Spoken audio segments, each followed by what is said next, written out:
Well, thank you very much for that very kind introduction, John, and giving me something to live up to. I'm going to talk to you a bit about cyber security, cyber resilience landscape and 2020. So slight bit of change to the programme. I decided to avoid the B word altogether. If you want to ask me a question on that, then fine. So I don't normally like starting off my presentations with the concept of death, but this is really quite serious. And these are figures taken from Gartner, that well-known global research firm. And their figures are that 80% of those to hit a serious cyber issue are dead within 2 years. And usually because they don't really do much about it. So when I was chairing the Home Affairs Committee at the FSB, we did a survey of UK SMEs. And we were shocked, horrified and amazed that of those SMEs which did suffer a cyber attack, about 67% did virtually bugger all between that and the next one. That's if they survived. And usually they were struggling for 2 years to build things back up, to get the confidence back within their customers that they'd lost. And it all proved too difficult and they were gone. So cyber is a really, really big issue. And of course, getting more people attacked more often, as we will see later.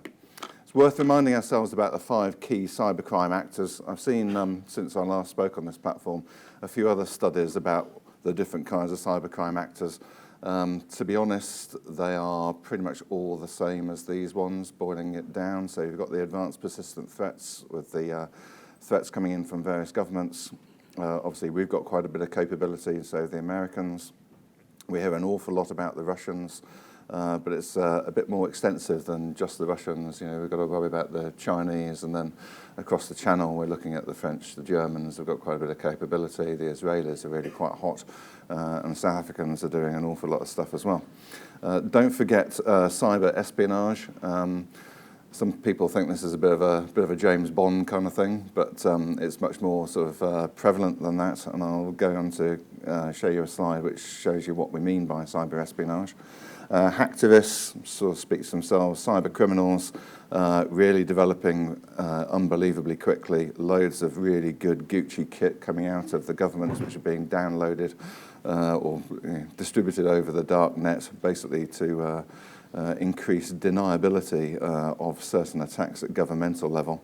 But all it really does is educate the criminal, which is a bit of a shame, really. That's another reason why we need to make sure that we talk to people in other countries and try and get some commonality of approach to defeat of cybercrime. And cyber terrorists as well, who've got quite amazing capability. So they've managed to shoot down drones in a cyber sort of fashion, and have managed to get into places like US Central Command and stick their own logos on US Central Command's website, which is all quite cool from their perspective, but pretty disturbing from the perspective of other people. US Central Command basically controls the whole of the US Army, Navy, Air Force, and Cyber and Space Command as well. So pretty scary stuff.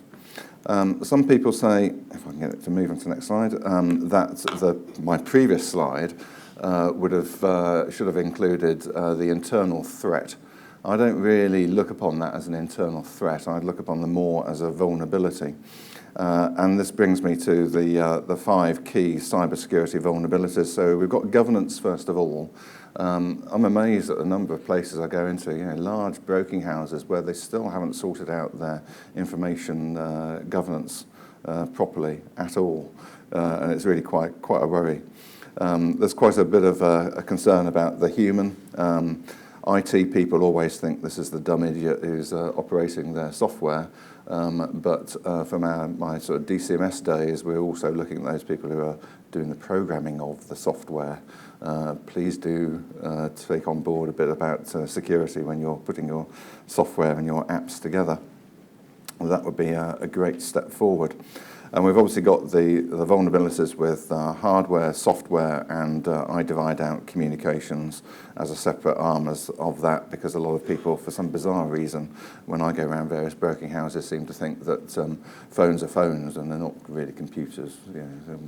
Completely different sort of thing. You don't have to take the same kind of security measures, which is obviously completely and utterly wrong. So cyber espionage there. Give you a quick case, quick summary of a case that I was involved in not so long ago. where we had a guy who was thought to be selling secrets to one of the biggest competitors. I shouldn't really mention the sector because you'll probably work out there's only a few companies really operating in that particular sector, and it would be quite easy to identify them. But the secrets were being sort of passed over, and my guy, who I was sort of reporting into, who was the chief sort of legal counsel globally, who was, for some bizarre reason, sitting in North Africa, although he was, he'd got a French sort of background, and the guy who was selling the data was sitting in the Middle East somewhere. So I said, look, it's really not a huge issue. We'll just need to know a bit more in the way of detail, and we'll send over our crack IT team, go in there, dead of night, take a copy of everything that there is there, and make sure that we are able to continue watching what he's doing. And he immediately put the kibosh on that and said, this is before we'd even got into the subject of talking price, and said, forget it, that's going to be far too expensive. I said, well, how are you going to do it? He said, well, I'm going to go over there. Right. And what are you going to do? He said, well, this guy operates on a laptop, so I'm going to give him a new corporate laptop. I said, well, and that's not going to be at all suspicious to him, is it? Oh, no. We do. With all due respect, your company has got the reputation of being one of the tightest ass companies on expenditure that there is. So, you know, this is really going to be quite something for him. Anyway, he comes back from the Middle East, and we have our meeting in a big office in London. And he's absolutely cock-a-hoop because he's come back with not one laptop but two. So he gets both of them out and hands them to me. And I said, well, what do you expect me to do with that? He said, well, take them, they're heavy. I said, well, right, so you want me to put my fingerprints on there as well as yours and the target as well. That's going to go down well in the court, isn't it? So I said, here we are. Put it into my special bag here, then don't touch anybody in this room with that kit, will you? Anyway, this guy had been quite clever, or he thought he'd been quite clever, so he'd wiped all the data off, as we'd predicted. He'd refragged the hard drive. He'd managed to get hold, this is really quite cool, he'd managed to get hold of a beta version of a new operating system which was floating around on the dark web, and he'd put that on. And he thought that was really good because, of course, the beta stage, the software developers haven't actually developed any diagnostic tools to get in there, so it's quite tricky. And then on top of that, he'd put a whole load of other documents as a blind, basically, so all this sort of tons of flipping PowerPoints and PDFs and holiday snaps and everything else just to try and disguise the trail.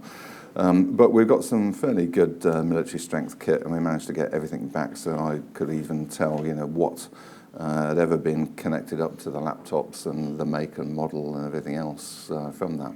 So that was pretty good.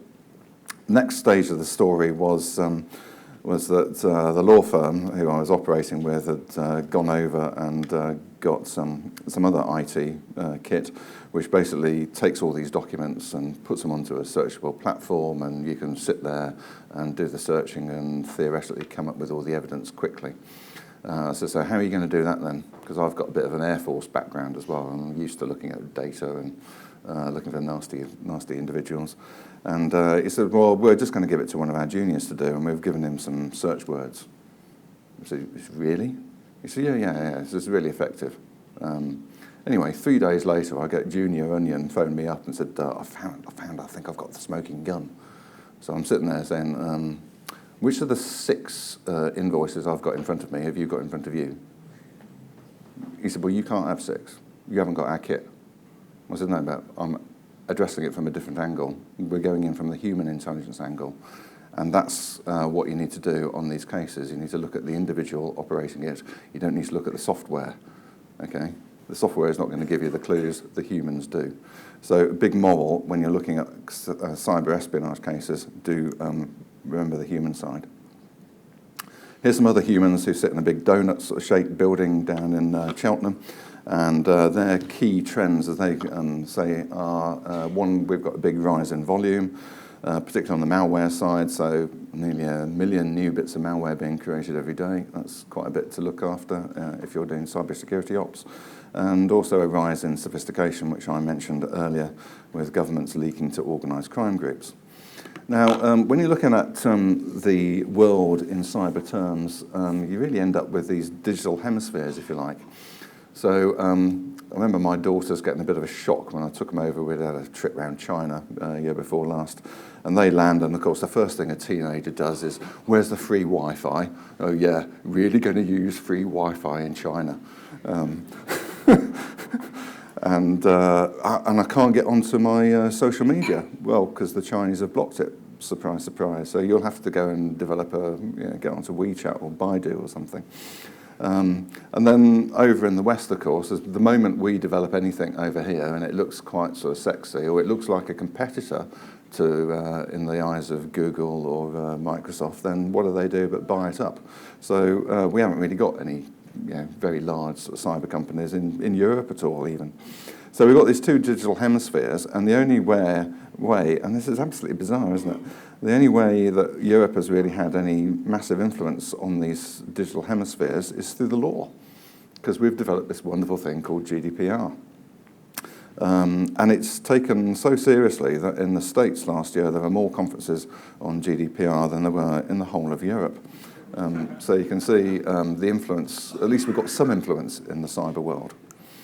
So what did my task force do? We decided to have a look around at the financial institutions across Europe and see what was bugging them, and came up with 3 themes, and these are the 3 which I'm still advocating as the 3 things that you really need to watch out for. So governance, as I've pointed out, even at large broking houses and so on, large insurance companies and so on, is still not good.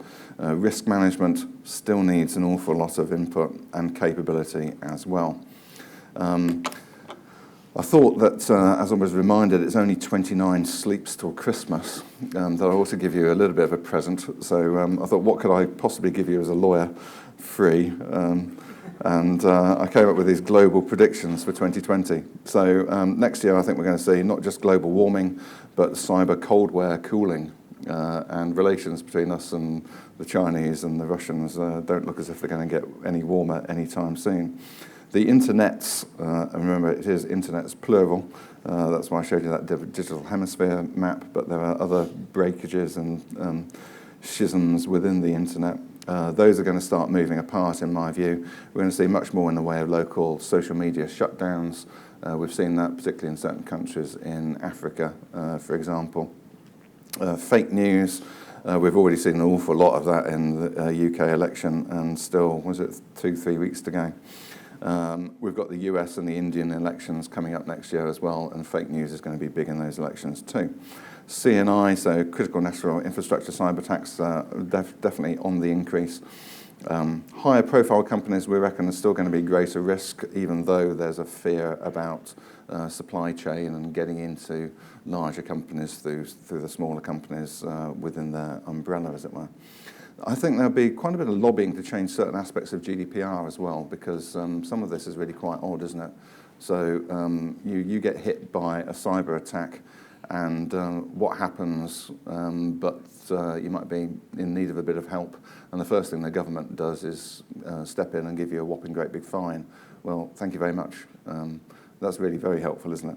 So we need to change our methodology of attack, I think. Good points. I think cyber hygiene will go up at least a bit.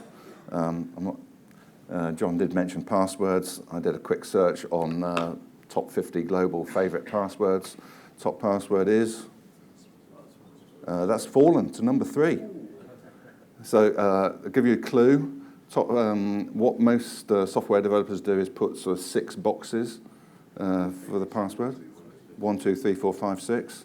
They thought a really good way about getting around that would be to increase the boxes. So if we make it 8, so it's now 1, 2, 3, 4, 5, 6, 7, 8. Okay, you get the picture. So passwords are a bit of an issue. It'll be a battle over liability. What I mean by this is that if you go to somewhere like Denmark, the laws there say that the banks have to take responsibility for the cyber banking. Okay, And the reason, what happens from that is that the customers are much more happy about doing cyber banking because the people who've got the resources and the know-how can actually sort out the cyber security. And that's an awful lot better than the situation in the UK where you may or may not get your bank accepting some of the liability. Probably not, depending on who you're dealing with. So there's going to be a battle over liability, I think, because there are conflicts between certain countries' approaches, and we're going to see more in the way of local laws. On the technology side, targeted ransomware, multi-channel phishing, we're already starting to see that come through. Banking with the mobile malware, going to be really big. Probably about, I thought about 80% of the audience here are doing mobile banking. If you're doing only mobile banking and only mobile banking with only one bank, you might want to change your own personal policy, I would say. Cyber insurance is going to increase, but be wary of that. A lot of these policies are absolutely not worth taking out because they'll have in there things like, you are not allowed to claim unless you've put in Cyber Essentials, Cyber Essentials Plus. If you put that in, you're quite unlikely to get, or less likely to get attacked. So the insurance, is that an insurance company or is it a premium taker? More IoT, as John mentioned, and more IOET, so the Internet of Evil Things. We've already seen the world's first case, and surprise, surprise, in America, of a certain an alleged cyber rape, because of course you can connect sex toys up to the internet, and other people can get in and do certain things from a distance. 5G is going to skyrocket data volumes. That's going to be quite scary, actually. Criminal AI, as I call it, CAI, and deep fakes, and that is really going to be scary stuff. Speed is going to carry on trumping security for DevOps. We might have a bit of a rethink on cloud, hopefully. Shadow IT is going to worsen because the bosses have had enough of trying to deal with all the complexities of IT. So without further ado, because I'm just seeing I've got a red card, 20 steps: governance, risk management, capability. 3 things to take home from this presentation and think about over Christmas. Let it be those 3 things, not the 3 wise men, please. Thank you.